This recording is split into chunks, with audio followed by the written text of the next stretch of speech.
Richard Kane stood at the large window of the ship Aurora. He watched the alien planet grow bigger as they flew closer.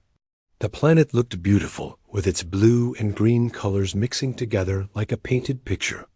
After 3 long years of talking and planning, humans were finally invited to join something called the Galactic Council.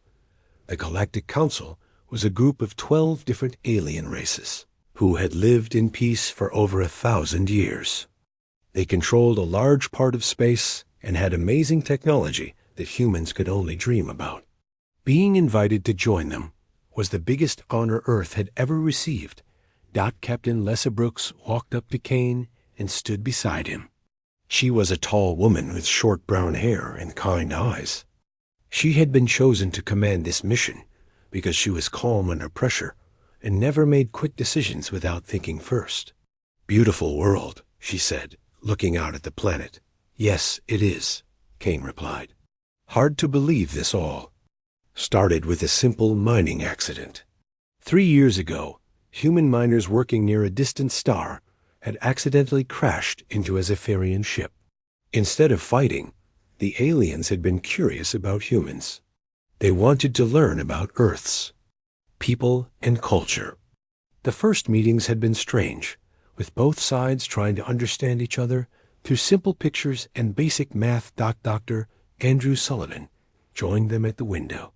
He was the language expert who had spent years learning how to talk with the Zephyrians.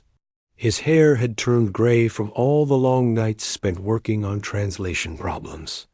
"The translation systems are working perfectly," Sullivan said. "I've tested them 1,000 times. Every word, every meaning, every cultural reference has been checked and double-checked." Kane nodded. This was too important to make mistakes. One wrong word could ruin everything humans had worked for. Commander Jake Morrison, the security chief, walked over to the group. He was a big man with strong hands and watchful eyes. He did not fully trust the aliens, but he kept his worries to himself. "Sir, we're getting signals from the Zephyrian escort ships," Morrison said. "They're guiding us to the landing area." Through the window, they could see the alien ships. They looked like they were made of crystal and light, moving through space like swimming fish. The ships were beautiful, but also seemed very advanced, far beyond anything humans had built. The Aurora was humanity's best ship, but compared to the Zephyrian vessels, it looked rough and simple. The human ship was made of metal and engines, built for work rather than beauty. Kane hoped the aliens would not think less of humans, because their technology was not as pretty. As they flew closer to the planet, Kane could see cities that looked like they had grown from the ground instead of being built.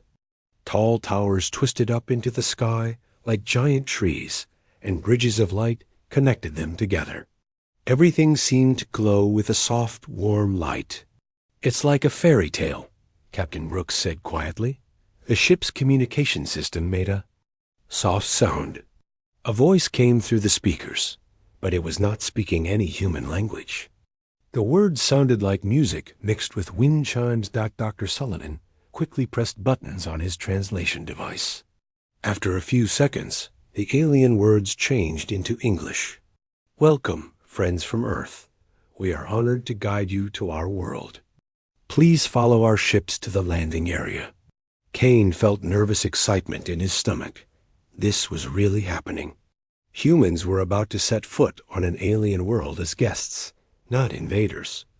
The landing area was a large flat space surrounded by those beautiful growing towers. As the Aurora settled down, Kane could see groups of Zephyrians waiting to meet them. The aliens looked like they were made of light that constantly changed colors and shapes. "Remember," Kane told his team, "we represent all of humanity today. Everything we do and say will be remembered for generations." Captain Brooks checked her uniform one more time. Dr. Sullivan made sure his translation device was working correctly. Commander Morrison adjusted his weapons, though he hoped he would never need to use them. The ship's door opened and fresh alien air flowed in. It smelled like flowers and rain, clean and pleasant. Kane took a deep breath and stepped outside. The Zephyrian Chancellor approached them. She was taller than the others, and her light body shifted between gold and silver colors. When she spoke, her voice was like gentle music. "Welcome, Ambassador Kane of Earth. We have waited long to meet you properly." The translation worked perfectly. Kane bowed slightly, as Dr. Sullivan had taught him. This was the proper way to show respect to Zephyrian leaders. "Thank you, Chancellor. We are honored to be here and grateful for your invitation." The ceremony was beautiful. The Zephyrians had prepared traditional foods that humans could eat safely. They showed Kane and his team around their city, explaining their culture and history. Everything was peaceful and friendly. That night, Kane stood in his guest room, looking out at the alien city. Tomorrow, he would speak to the Galactic Council. If everything went well, humans would become part of something much bigger than just Earth. He thought about his family back home, about all the people watching and waiting for news. This was the most important moment in human history, and he was right in the center of it. Kane did not know that tomorrow would change everything.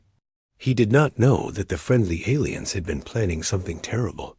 He went to sleep that night feeling hopeful about the future, never imagining that he would not live to see another day.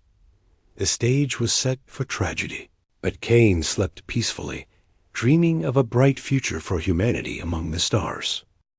The morning of the big day arrived, with bright alien sunlight streaming through Kane's window. He had practiced his speech so many times that he could say it without thinking.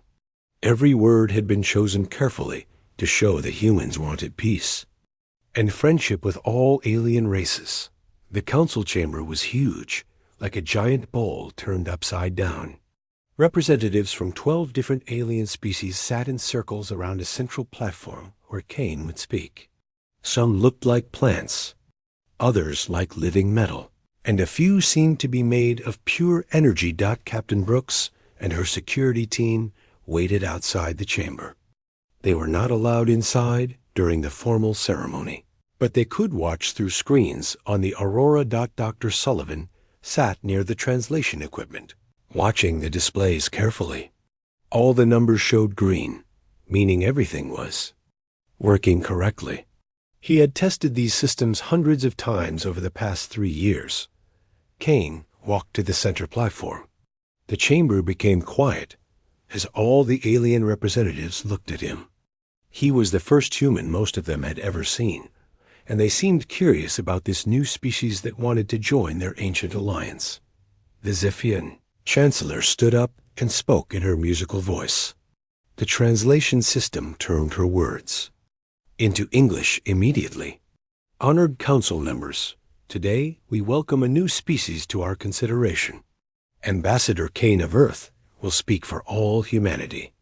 Kane stepped forward and began his speech. He talked about Earth's history, about how humans had learned to work together despite their differences. He explained how humans had explored space not to conquer, but to learn and grow. "We come to you with fierce dedication to protecting the innocent," Kane said, reaching the most important part of his speech. "Humanity pledges to use our strength only to defend those who cannot defend themselves." But something terrible happened. The translation system made a soft clicking sound that Dr. Sullivan had never heard before. On his screen, he saw the words change. Instead of fierce dedication to protecting the innocent, the system translated Kane's words as hunger for conquest and domination. The effect was immediate and horrifying. The Zephyrian Chancellor's light body turned bright red, the color of anger and fear. Other alien representatives began making alarmed sounds in their own languages. Kane saw the reaction, but did not understand what was happening. He tried to continue his speech, but the chamber was filling with angry voices. The translation system was now showing error messages on Dr. Sullivan's screen. "Wait," Kane said, raising his hands. "There seems to be some mistake." But the damage was done. The phrase, hunger for conquest and domination, had triggered something deep in the alien's memory. Long ago, another species had used those exact words before nearly destroying the Zephyrian race. Dr. Sullivan frantically pressed buttons on his equipment, trying to fix the translation error, but the system would not respond correctly. It was as if something was blocking his commands. On the Aurora, Captain Brooks watched in horror as the chamber erupted in chaos. She immediately tried to contact Kane through his communication device, but the signal was being blocked. "Morrison, get your team ready," she ordered. "Something's gone wrong." In the chamber, armed Zephyrian guards surrounded Kane and his small team. The aliens' weapons looked like long staffs that glowed with dangerous energy. Kane kept trying to explain. "Please, there's been a translation error. We do not want conquest. We want peace." But the Chancellor was no longer listening. Her light body had turned dark red, almost black. She raised her ceremonial staff, and Kane could see energy building at its tip. "You speak the words of the destroyers," she said in a voice like breaking glass. "We will not be fooled again." Kane realized with growing horror that this was not just a misunderstanding. The aliens truly believed he had threatened them. He looked around desperately, trying to find a way to fix this terrible mistake. Dr. Sullivan was still working on the translation system when something shocked him. Hidden in the computer code, he found programs that he had never seen before. Someone had planted software in the translation system, software designed to change specific words at specific times. "It's sabotage," he whispered, but no one could hear him over the chaos. Commander Morrison, watching from outside, saw the guards surrounding Kane. His training told him to act, but his orders were to avoid violence at all costs. He reached for his weapon, but stopped when he saw how many alien guards were in the chamber. Kane made one last desperate attempt to communicate. He pressed the emergency button on his communication device, hoping to send a message back to Earth. "This is Ambassador Kane," he said quickly. The translation was sabotaged. "They planned this. Tell Earth that we were betrayed." A message was cut short as the Chancellor's weapon fired. A beam of pure energy struck Kane in the chest, and he fell to the ground. The first human ambassador to an alien world died on the floor of the council chamber, far from home and family. The chamber fell silent. The other alien representatives stared at Kane's body, some looking shocked by what had happened. A few seemed satisfied, as if they had expected this outcome. Dr. Sullivan was pulled away from his equipment by Zephyrian guards. As they dragged him out, he saw something that made his blood run cold. On his screen, the hidden sabotage program was erasing itself, destroying all evidence of what had really happened. Captain Brooks received Kane's final message just as all communication with the surface was cut off. Around her ship, Zephyrian warships were moving into position. The friendly escorts from yesterday had become prison guards. "Captain," her communications officer said, "we're being surrounded. They're powering up weapons." Brooks realized they were trapped. The entire diplomatic mission had been a setup from the beginning. The aliens had never intended to accept humans into their alliance. They had planned to kill Kane and probably his entire team. "Send an emergency message to Earth," she ordered. "Tell them what happened here. Tell them we were betrayed." The message was transmitted just before the Zephyrian ships opened fire. The Aurora, built for exploration rather than war, was destroyed quickly. Captain Brooks and her crew of 87 people died in the explosion. Far from the Earth they had served so faithfully. The only record of what had really happened was Kane's final message and the emergency beacon that had recorded everything. These signals raced through space toward Earth, carrying news that would change humanity forever. The aliens thought they had solved the problem by killing the human ambassador. They believed that humanity would be too shocked and confused to respond effectively. They had studied human culture, but had completely misunderstood human nature. Soon, Earth would learn that their peaceful mission had ended in murder. And when that news arrived, the galaxy would discover what humans were really capable when pushed too far. The emergency signal from the Aurora reached Earth after traveling through space for 3 days.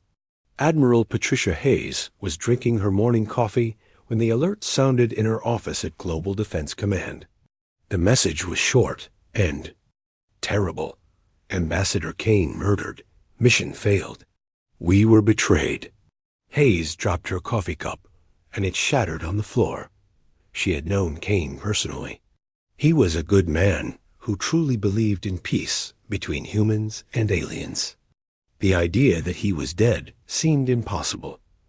Within an hour, every important leader on Earth was gathered in the emergency meeting room. President Nathan Cole sat at the head of the table, his face pale with shock. Around him were military commanders, scientists and government officials, all trying to understand what had gone wrong. "Show me the message again," Cole said quietly. The recording of Kane's final words played on the big screen. His voice was full of fear and confusion as he spoke. About sabotage and betrayal. Then the message cut off abruptly, leaving only silence. Dr. Karan White, the head of Alien Studies, spoke first. "This doesn't make sense. We've been talking with the Zephyrians for 3 years. Every conversation was peaceful and friendly. Why? Would they suddenly kill our ambassador?" Admiral Hayes studied the technical data from the emergency beacon. The Aurora was destroyed by energy weapons.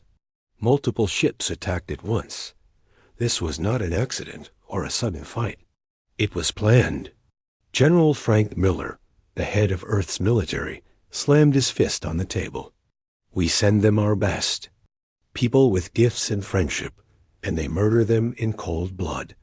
This is an act of war." But President Cole was not ready to talk about war yet. "We need to understand what happened before we make any decisions. Dr. White, can you contact the Zephyrians directly? Maybe there's been some terrible mistake."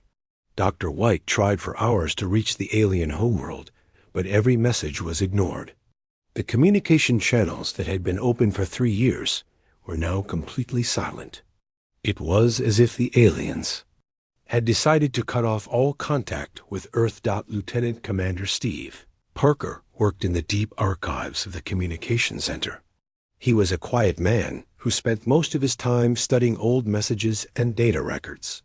While everyone else was trying to contact the aliens, Parker was looking backward, searching through 3 years of communication history. Something bothered him about the timing of everything. The translation error had happened at the exact moment.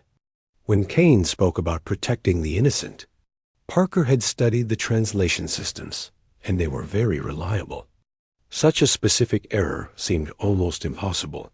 Parker worked through the night, going through thousands of files and data records. He found something strange in the translation software that Dr. Sullivan had been using. Hidden deep in the computer, code were programs that Parker had never seen before. These programs were designed to wait for specific words and then change them into different words. Parker realized with growing horror that the translation error had not been an accident. Someone had deliberately programmed the system to cause problems at the worst possible moment. "Admiral Hayes," Parker called over the communication system. "You need to see this right away." Hayes hurried to Parker's office, where he showed her what he had found. The evidence was clear and shocking. The translation software had been sabotaged, and the sabotage had come from the aliens themselves. "They gave us this translation system 3 years ago," Parker explained. "They said it would help us communicate better, but they built hidden programs into it, programs designed to change our words at exactly the right moment." Hayes stared at the computer screen, reading the alien code. The sabotage was brilliant and cruel. The aliens had spent 3 years earning human trust, while secretly preparing to destroy the diplomatic mission.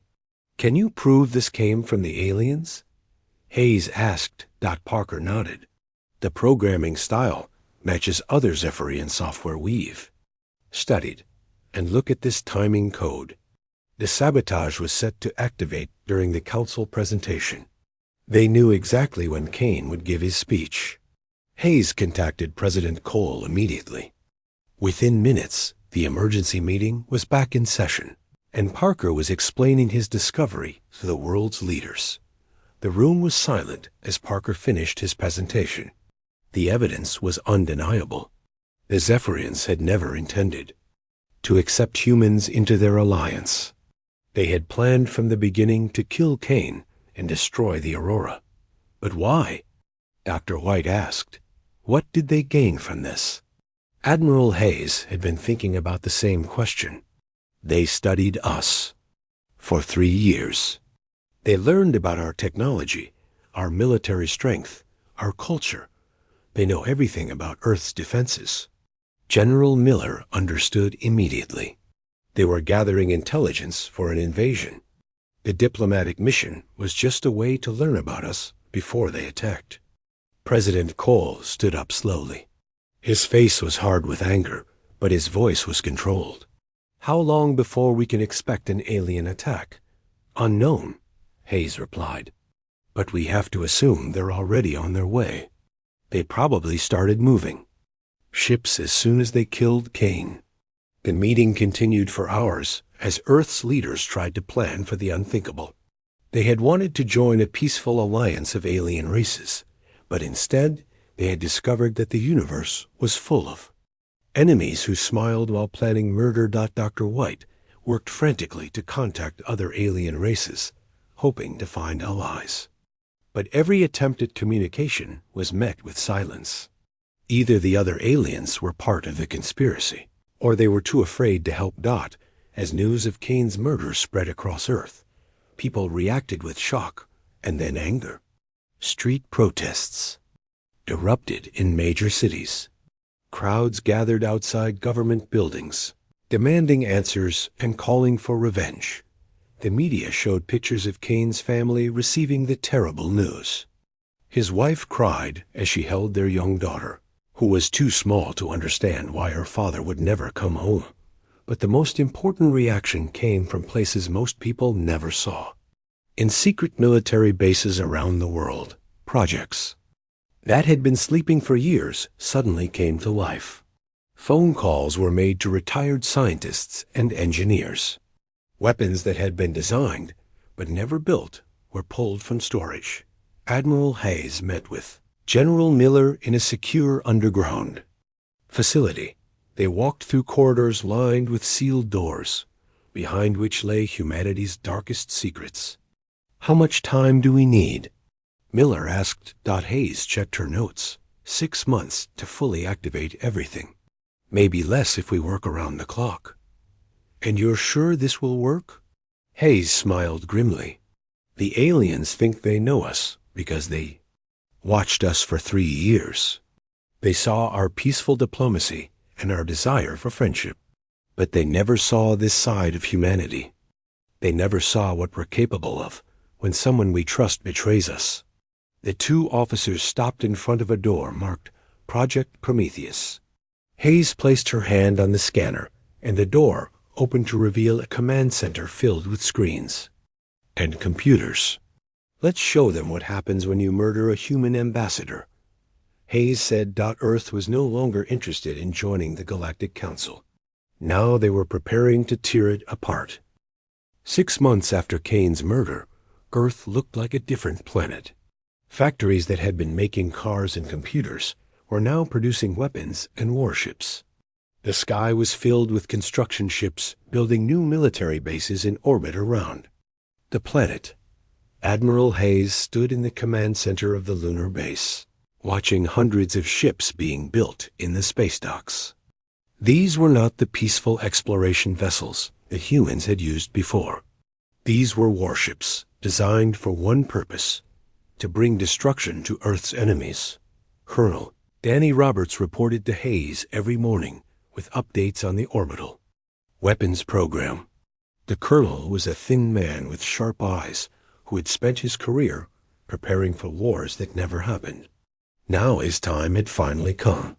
"The kinetic bombardment system is ready, Admiral," Robert said. "We have platforms hidden throughout the solar system. From space, they look like communication satellites or mining equipment, but each one can launch tungsten rods at near light speed." Hayes nodded. The kinetic weapons were her favorite part of the plan. They were simple but devastating. A tungsten rod moving at tremendous speed would hit a planet like a nuclear weapon, but without the radiation. The aliens would never see them coming. Dr. Marcus Bennett had been working day and night in his laboratory, improving the engines that made human ships travel faster than light. Before Kane's death, these engines had been used for peaceful exploration. Now Bennett was turning them into weapons of war. "We can move an entire fleet across the galaxy in days," Bennett explained to Hayes. "The alien ships are faster, but they're not built for combat. Our ships are crude, but they're tough and heavily armed." The shipyards around Earth were working constantly, building new vessels at a rate that amazed even the humans themselves. The ships were ugly compared to the beautiful alien vessels, but they were strong and filled with weapons. Captain Tony Martinez commanded the new flagship, a massive dreadnought called the Vengeance. The ship was 2 kilometers long and covered with armor and guns. Martinez had fought in Earth's last war 20 years ago, and he understood how to use violence effectively. "She's not pretty," Martinez told his crew, "but she'll get the job done. We're going to make the aliens pay for what they did to Ambassador Kane." General Sandra Kim was working with human colonies on distant planets.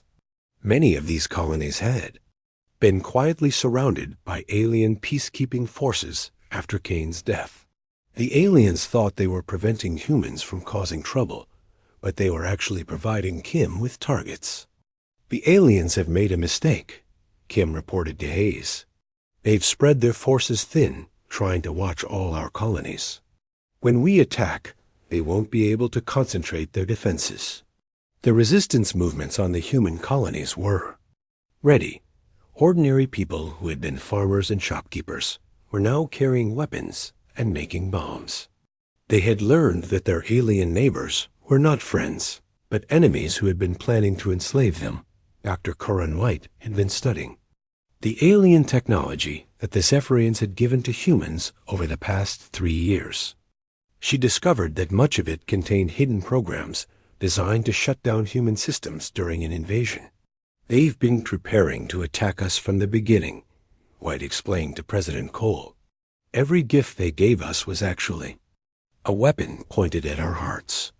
But White and her team had turned the alien technology against its creators.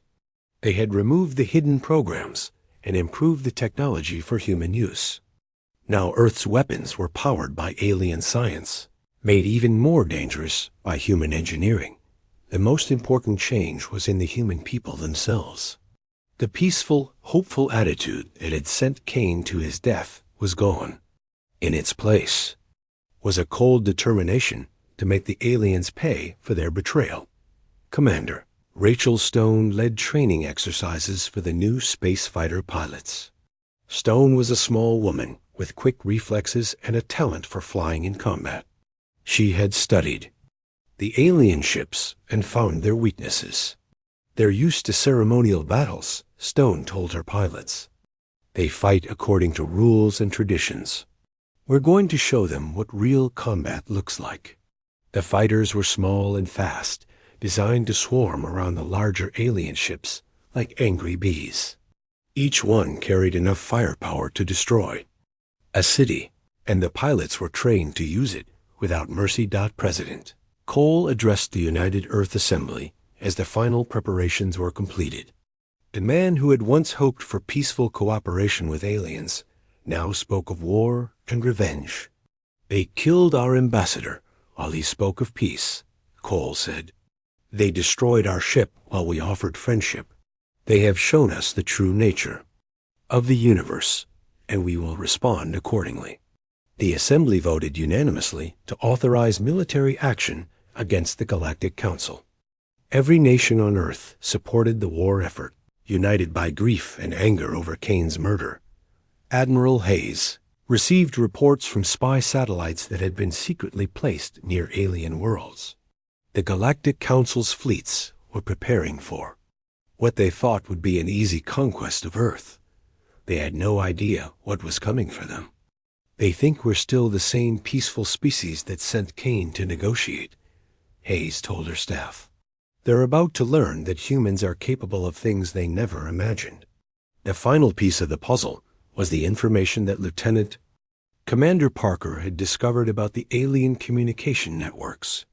The same systems they had used to sabotage Earth's translation programs could be used to coordinate attacks on alien worlds. "We can hit them simultaneously across their entire territory," Parker explained. "They'll never be able to coordinate." A defense.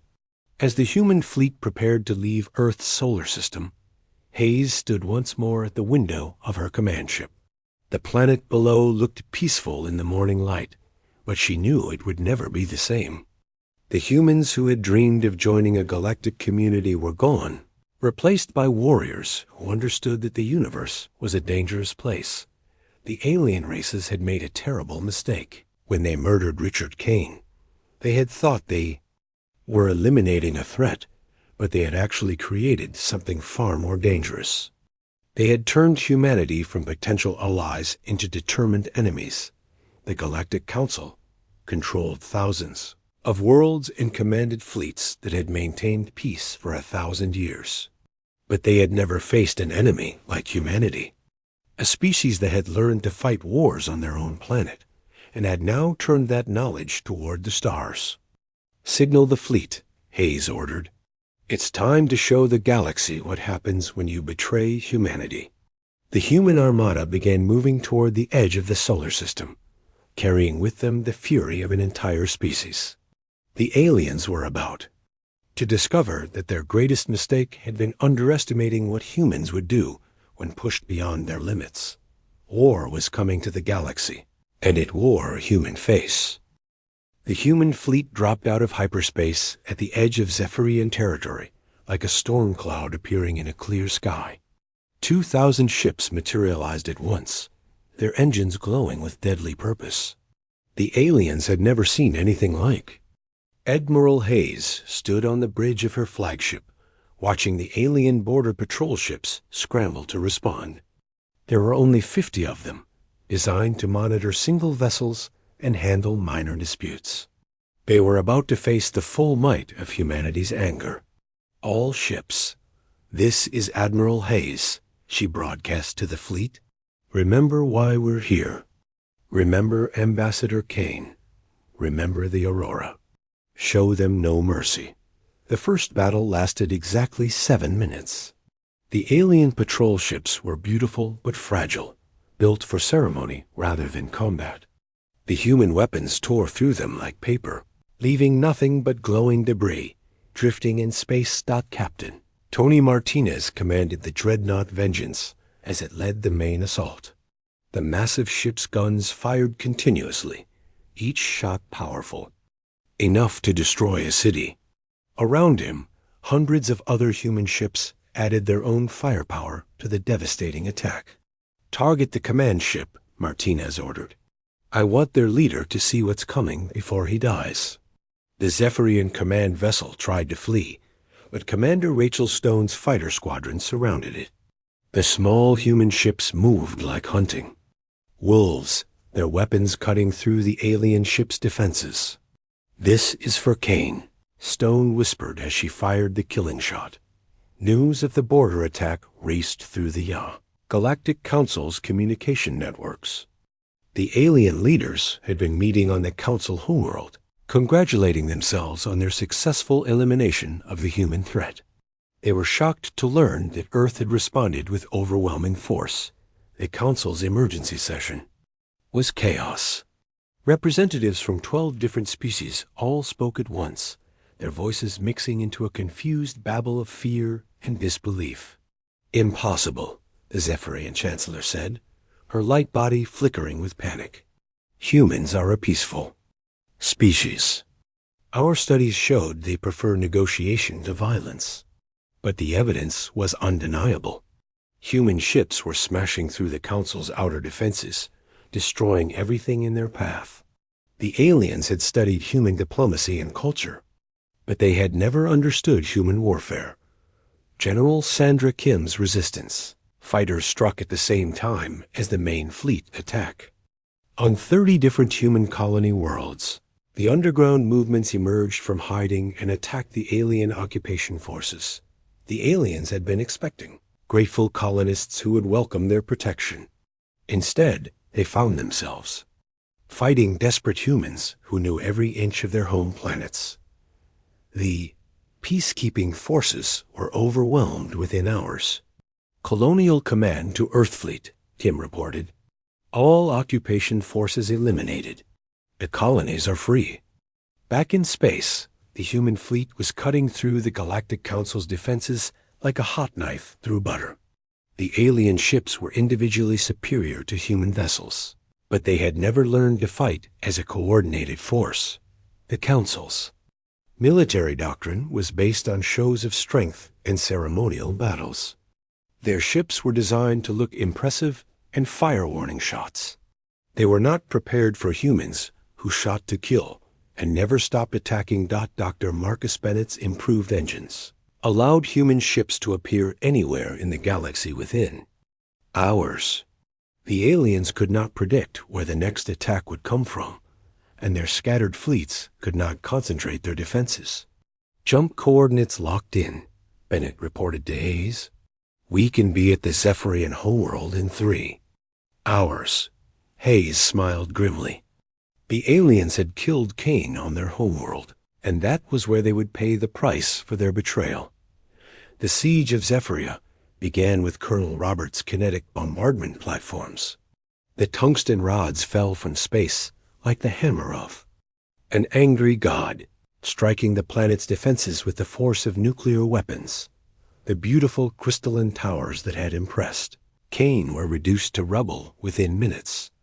The bioengineered defenses that had protected the planet for centuries were shattered by weapons the aliens had never imagined.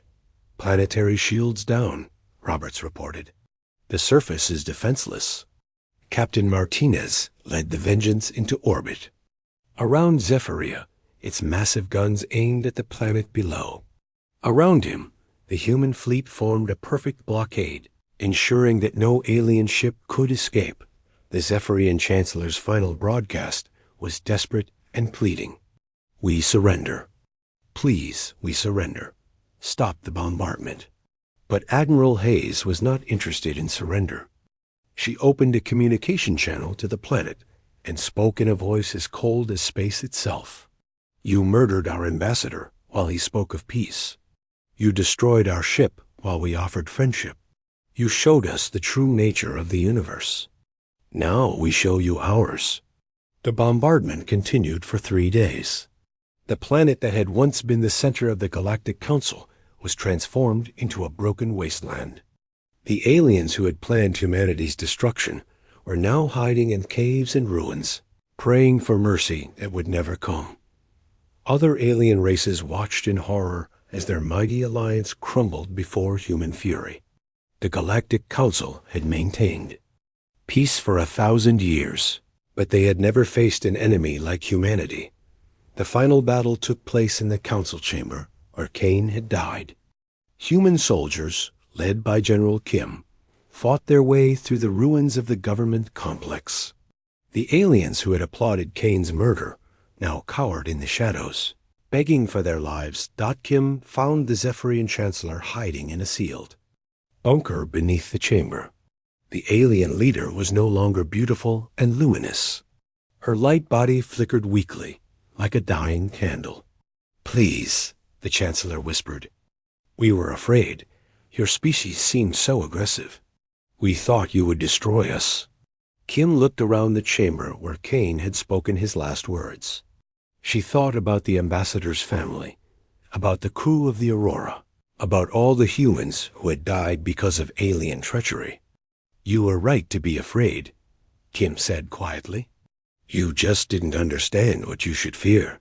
The surrender ceremony was broadcast across the galaxy. President Cole stood in the ruins of the council chamber, surrounded by human soldiers and alien prisoners. His words were simple but terrible in their finality. "We came to you in peace. We offered friendship and cooperation. You chose to answer with murder and betrayal. Today, you have learned the consequence of that choice." The surviving alien races sent desperate messages to Earth, begging for mercy and offering complete surrender. But humanity was no longer interested in joining the galactic community. They had learned that the universe was full of enemies who smiled while planning destruction. Admiral Hayes issued the final order as the human fleet prepared to return to Earth. "Establish a quarantine zone around all human territory. Any alien ship that approaches will be destroyed without warning." The war was over, but the galaxy would never be the same. The Galactic Council was broken, its fleets destroyed, its worlds in ruins. The aliens had learned that there were worse things than human aggression. There was human vengeance. Years later, alien historians would study the brief war as a lesson in the dangers of underestimating an unknown species. They would note that humanity's response to betrayal had been swift, total, and utterly devastating, but they would never truly understand the human concept of justice, the idea that some crimes demand punishment regardless of the cost. The murder of one ambassador had revealed that humanity's greatest weakness was also its greatest strength. When betrayed, humans would sacrifice everything to ensure their enemies paid the price. The galaxy had gained a new apex predator, and it had learned to fear the species that had once sought only to join them in peace. Around Earth, automated beacons transmitted a constant message to any who would listen. "Here stands humanity. We offered friendship once. We will not offer it again." The stars themselves seemed dimmer now, as if the universe had learned to fear what humans were capable of when pushed beyond their limits. The age of peaceful exploration was over. The age of human dominance had begun.